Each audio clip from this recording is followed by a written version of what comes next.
Hey, Ali Mehdaoui here, and welcome to the ME Show podcast, where we give entrepreneurs the secrets, strategies, and processes to increase brand equity and max out revenue. All right. It is episode 1 of the ME Show podcast, and I am honored and privileged to have you here with me as we start this journey together. And within this podcast, you should absolutely anticipate a whole lot of nuggets, a whole lot of giveaways, a whole lot of stuff that I've learned over my career of 13 years, and a little bit of inspiration as well from experiences that I have had over the years, things that have not per se worked out for me that you can learn from, and things that I've done really, really well and have set me, my wife, and our family up for the lifestyle that we have today. So first and foremost, I want you to understand that nothing that you're going to hear about in this podcast is 100% applicable to everyone.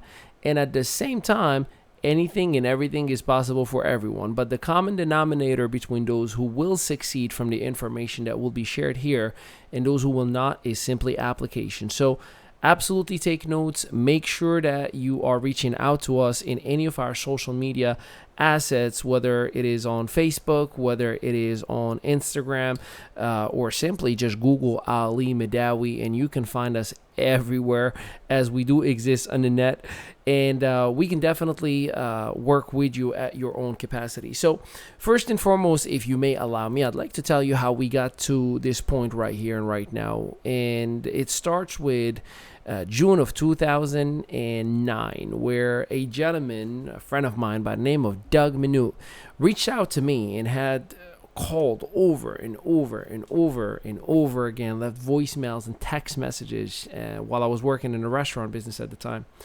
And Doug, great guy, loved him to death as a brother.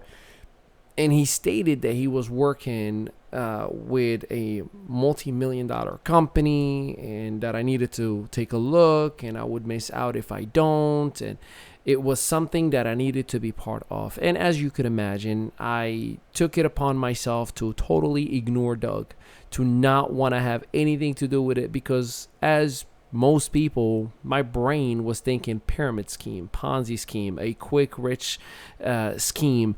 And I'm not going to lie to you, I was not the man that I am today. I did not know the things that I know today. So I was skeptical, I was negative. As a matter of fact, I was not even happy where I was in my life. So anyone that would reach out to me at any point at that time of my life with anything positive, I was automatically skeptical and thought, you just want to take advantage of me like everybody else did before you. So Doug ended up showing up in a restaurant where I was working, and he and I had a fun conversation and had asked me to give him 20 minutes. And we made an appointment. I said, I'll give you 20 minutes. And he showed me a few videos. So Tony Robbins for the very first time in my life, and Zig Ziglar, and Robert Kiyosaki, and how all of them were speaking about residual income, multiple streams of income, owning your life, receiving your own freedom, not giving your life to anybody else. And within those 20 minutes, my life has been changed forever. And I will be forever indebted to you, Doug, if you are hearing this episode. And it began from there with a network marketing company that I swore I wasn't going to get involved with. And I ended up paying $1,000, $500 for me and $500 for my wife. And like most, I thought that I was going to be rich in 3 days, and that after enrolling 2 people, life is going to be perfectly fine. And I'm sure you could only imagine it was not the case. As a matter of fact, it was an extremely painful learning process for 2 years before I even had what you would consider measurable success. And even more so, what ended up happening is we found ourselves in a situation where I was spending a lot of money. And I'm talking about a convention every 3 months. I'm talking about flights. I'm talking about paying for hotels 2 to 4 times a week. It was just expenses after expenses. And it started some issues between my wife and I, because all I was doing is taking money out of the bank account, and no results were coming into our bank account. So there needed to be a conversation of either what am I doing wrong, or am I cut off for this? And what we realized is I was not being a professional in what I was doing. What I realized, I was just winging it. I was barely showing up. I physically was there, but in terms of activity, I barely showed up.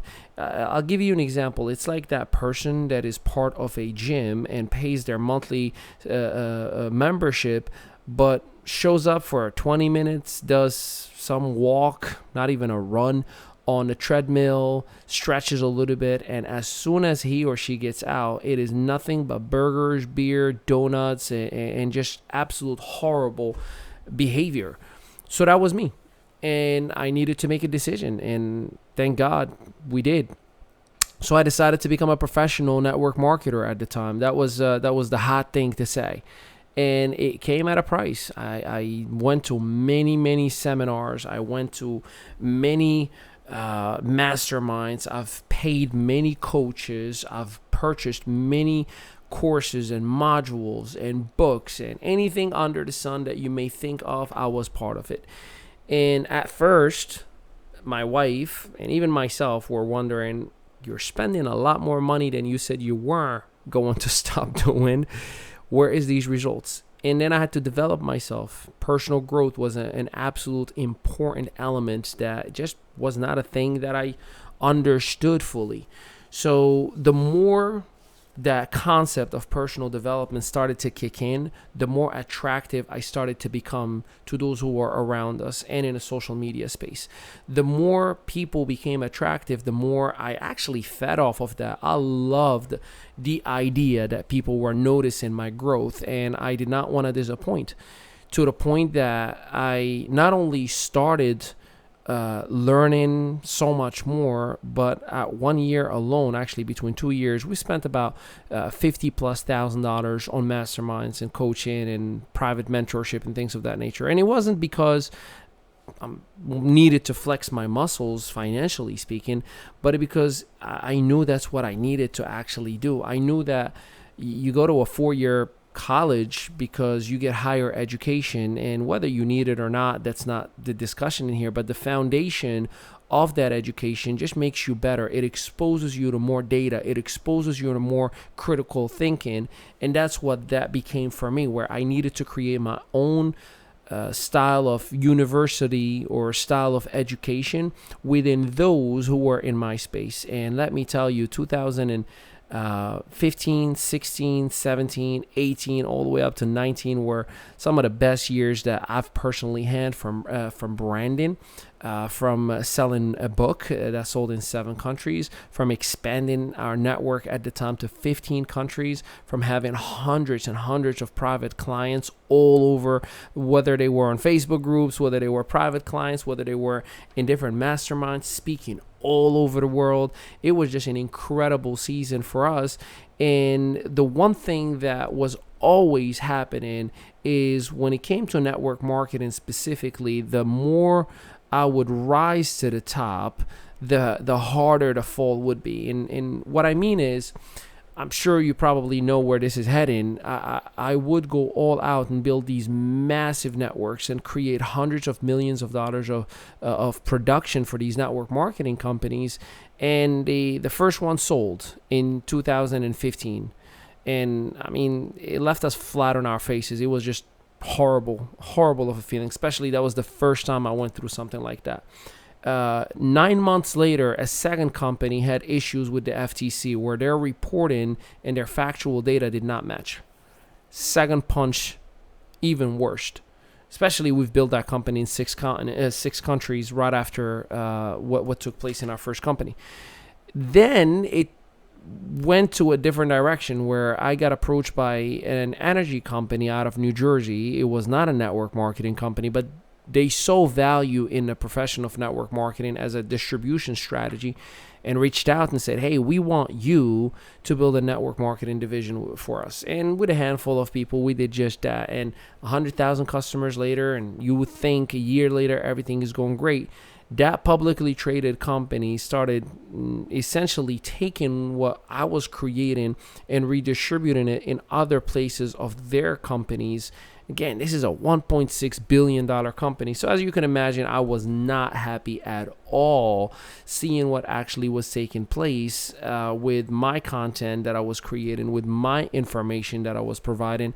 And that was supposed to be for my clientele. And it was just a horrible ending for a happy experience, if you will.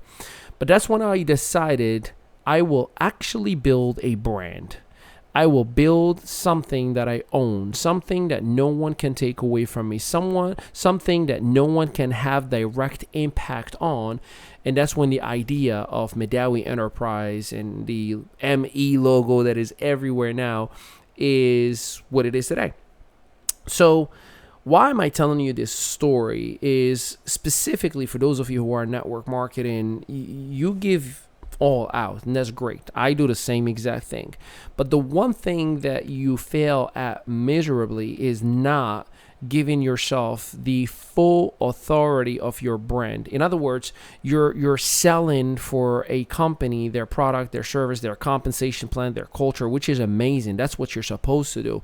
But when it comes to branding or marketing yourself, you're marketing yourself as a sales rep. Just think about the idea of you just being a sales rep. You demote yourself from this process of being an entrepreneur, an elevated role in your community, in your family, to a sales rep. So my recommendation to you is right now, as you're hearing this, make a decision to build your brand. And throughout this whole journey and many of these episodes that you're going to be hearing from, I will give you exact tools, resources, and the ways we've done them. And for most cases, without breaking the bank. You don't have to go and spend $50,000 in a year or 2 years in order to develop a conglomerate of a company or a brand. I will give you exactly tools and resources how you can do it starting today at the level that you are in, whether you are just a novice, whether it's just a side gig for you, or whether you really are ready to take things to a whole new level and achieve your milestones, make your core values known to the world. So the moment we started this brand is the moment where we started getting more inquiries. People started reaching out to us. And a shift started happening. I realized for the very first time that instead of me going out there and looking for a new prospect and piquing people's interest and just doing the traditional MLM things that everybody's doing, right? Talk to 1 out of 10 who will look at the value, and 1 out of 30 in cold market who are going to be ready to take the relationship to the next level. And if you are really, really good, you could average more than 3 enrollments a month. And the shift that has taken place was people started reaching out to me. People started sending me messages that would say things like, I don't know what you're doing exactly, but I love it. And I thought to myself, what is wrong with people? What is it that has happened? And I needed to do a self-evaluation. What was happening is I started attracting people when they realized I was no longer hunting, but I was only giving value. I was no longer going after people for the sake of a commission, but I started creating content that helped everybody, whether it was from a personal perspective or a business perspective. I became a valuable asset to my community, to my environment, to my friends and my followers on social media. That's what a brand is. Most people think having a brand is having a logo, a website, a color scheme, a cool name that you're known for. That's marketing. That's not branding. That's a collateral that is going along with your brand. But your brand is what is your value in the eyes of the masses? How do you identify with your community? What solutions do you provide? What is your promise to your community? That is your brand. And obviously, we're going to dig a little bit deeper into that. And there's so much more that you're going to learn from this podcast. And the main thing is this. You need to answer these 3 questions that I'm going to give you right now.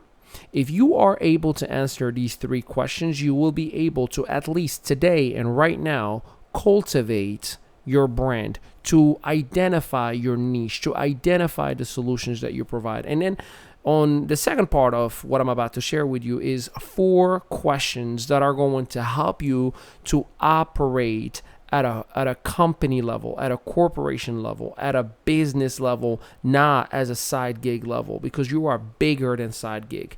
I get it that you're part-time, but don't treat it like a side gig. So let me get right into it. First things first, the 3 questions that you need to identify your niche and have the ability to create a brand. You ready for it? The very first one. Who do you help? Who do you help? That is a question that you must answer right away. That's how you identify your target audience. Let me give you an example. Let's say that I am talking right now about things for entrepreneurs. But then, if I did not mention it at the very beginning, who am I helping and what this podcast is doing, I might be talking to the wrong people and I might be getting turned off by a lot more people than getting listened to. But because I identified that I work with entrepreneurs, struggling entrepreneurs, to give them secrets, strategies, processes that can help them scale their business, I identified for me and for my audience, what are you going to get if you speak to me? What are you going to get if you read any of my publications or if you listen to any of my podcasts or videos or things of that nature? Number 2, how do you help them? So this is the part that you let the individual know, again, whether it's podcasts, whether it's YouTube videos, whether it's Facebook Lives, whatever you may be, you want to be able to let them know how you're going to help them. So for example, I focus on helping struggling entrepreneurs, that's my who, by creating processes to manage their social media assets, that's the how, for example, to scale their business and create brand equity. And that's the third part that I'm going to tell you about in a second. So you need to identify the how.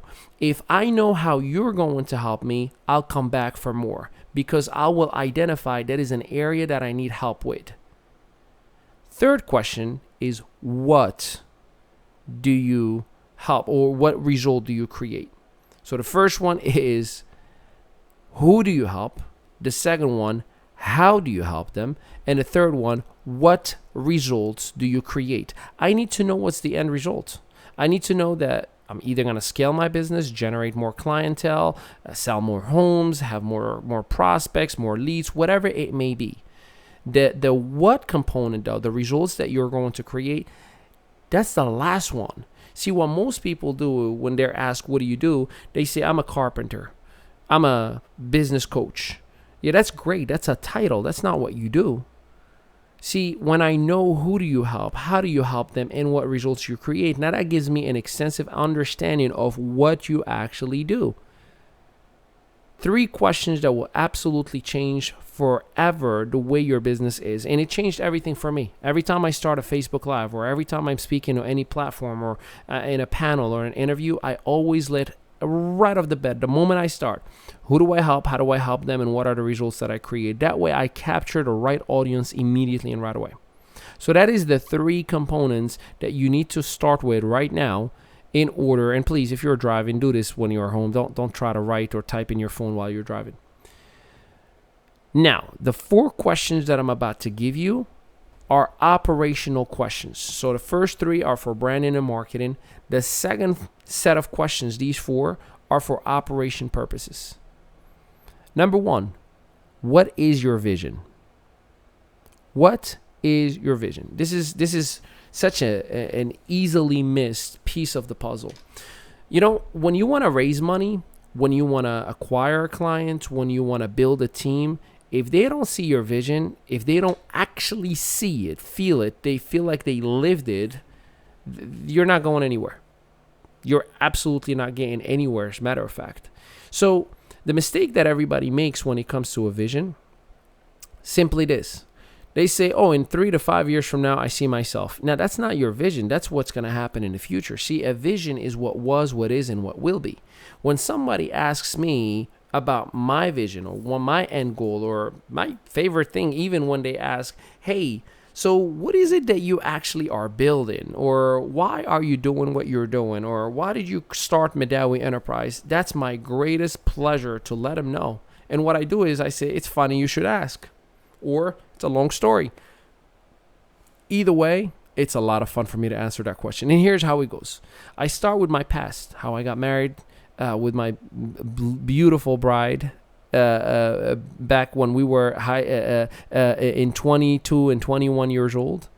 I share how we were both working hard and I was in a restaurant business. I share how it was a struggle in terms of our first year in marriage because I was never home. 2 years actually of marriage because it just was horrible. And we didn't have the money to show for the hard work that we were working all the time. I share about how I started in my network marketing company and thought I was going to be rich in 3 days. I share about how I made it out of the restaurant business and started traditional businesses. And even though I thought I was becoming successful, I would have companies that would just drop us to the ground. And I identified for everybody. That's when I decided I'm going to start a brand so I can own what I do. And therefore, I decided, why don't I just teach this to everybody else so they never have to go through what I've gone through? And that's when I started a marketing and consulting firm. You see how it went from what was, what is, now what will be. Now I'm focusing on sponsoring kids all over the world, helping them out, get out of the slums, helping them out, get out of horrible poverty, helping them out in a social and a financial aspect, but at the same time, teaching them entrepreneurship. And I'm so proud to be part of an entrepreneurial community that does just that. See, that's your vision. You hearing that, you buy into the vision, you buy into the concept. You're like, man, I want to be part of your mission. So don't make a mistake and say in 3 to 5 years, but when somebody wants to know or is having that open conversation about your story, make sure you let them know what was, what is, and what will be. Second question of the operational side of things. What culture are you building? See, you have to have a culture. See, think about Nike. Just do it. It's challenging. Think about Mountain Dew. Is it in you? Do you have what it takes kind of attitude, right? Think about McDonald's. Ba-da-ba-ba-ba. I'm loving it. Think about every and all companies that you're spending money on. They have a specific culture. A culture is a union that you would want to be part of. It's like a community that you just don't want to miss out of. If you look at Facebook groups right now, they're a very popular aspect of what is happening in Facebook. That's because they're creating communities about specific cultures. Harley-Davidson culture, mompreneurs, dadpreneurs, all of those are cultures. You have to have a culture. That's when people feel excited about sharing the platform with you. That's when people feel excited about being part of what you are doing.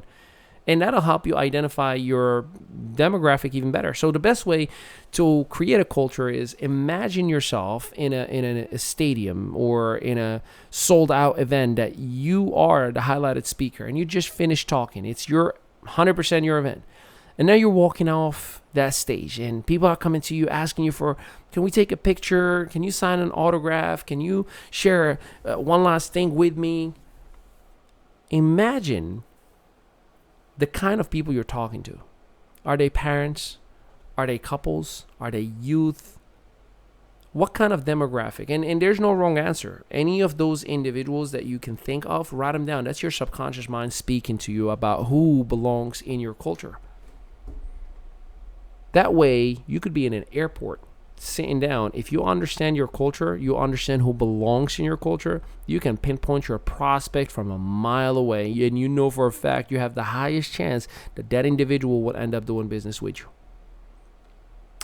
Number 3, what problem do you and only you solve? This is where everybody falls flat, because when I ask people all the time in business, hey, what problem do you and only you solve? You know what they say?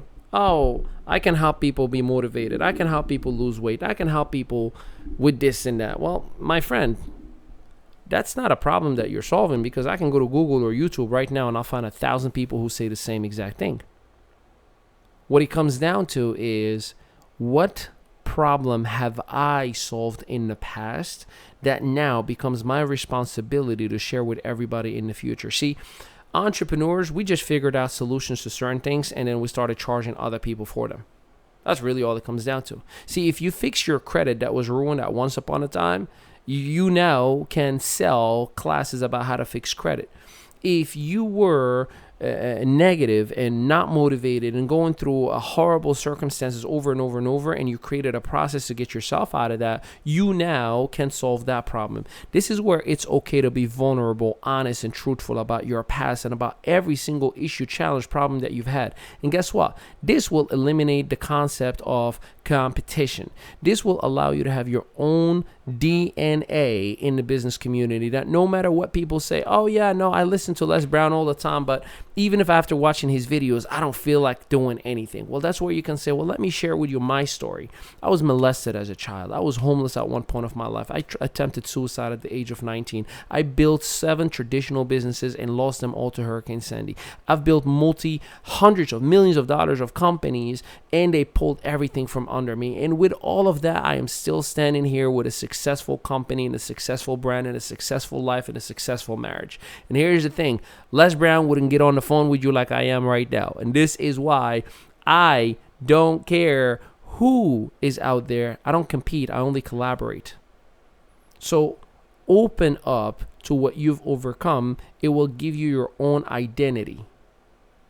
Number 4, and this is the last piece of the puzzle. And before we do, just keep in mind that we go live on Facebook every single day in English, in French, and also in Spanish. So check out the description itself where we have all the links. And we have over 300 videos on YouTube, complimentary content that we're just giving you so we can help you out in every shape, form, or capacity. And make sure you pick up a copy of The Lion Network Marketer, available everywhere where books are sold. It is one of the Amazon bestsellers that we sold in 7 different countries. Very soon it will be coming in audiobook, and we'll be letting you know about that as well. Now, here is the 4th step for you to operate your business like a company. You need to operate on a budget. See, the problem that most people have, they are not operating on a budget. What they actually do is, unfortunately, they're playing the paycheck to paycheck card. They just show up and go to the ATM whenever they need to spend or buy something for their business, and they wonder why they never have money to purchase a course or to spend money on a website or on an opportunity that hits them right in the face. That, oh, I don't have money. No, it's not that you don't have money. It's you've never budgeted to make sure that you have money. Every Fortune 100 company, Fortune 500, or even Fortune 5,000 companies, or to be honest with you, any successful brick and mortar or mom and pop or successful entrepreneur out there, we all have a budget. We all say 20% of these profits that are coming in, I'm going to put right back into my bank account.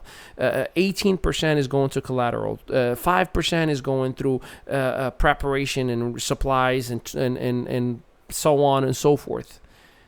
And then when somebody says, I have an opportunity for you to upgrade your SEO, to upgrade your website, to upgrade your branding, yada, yada, yada, because we've allocated the funds every single month, even if we did not use them, I now have the money available to upgrade my game up. While you will say, I don't have money. So operate on a budget. No matter what your budget is, operate on a budget. You'll be doing yourself a huge, huge favor, and you won't be missing out. Ladies and gentlemen, we are rebranding our website as well, winwithali.com. Make sure you check us out. Make sure you leave us some love. We appreciate it when you give us some reviews and you give us some stars on this podcast, because it motivates us and it gives us the brand equity to give you a lot more. And keep in mind, very soon, and we're looking at about a week or so, we're going to start giving away gifts, whether it's gift cards, whether it's vacations, whether it's different items or complimentary coaching sessions to those of you who are giving us reviews, who are sharing all over the internet. So we appreciate you and thank you. This has been episode number 1, and we look forward to seeing you yet again in the near future. Thank you again, Ali Mehdaoui, your strategic partner with Mehdaoui Enterprise and the ME Show podcast. We are out.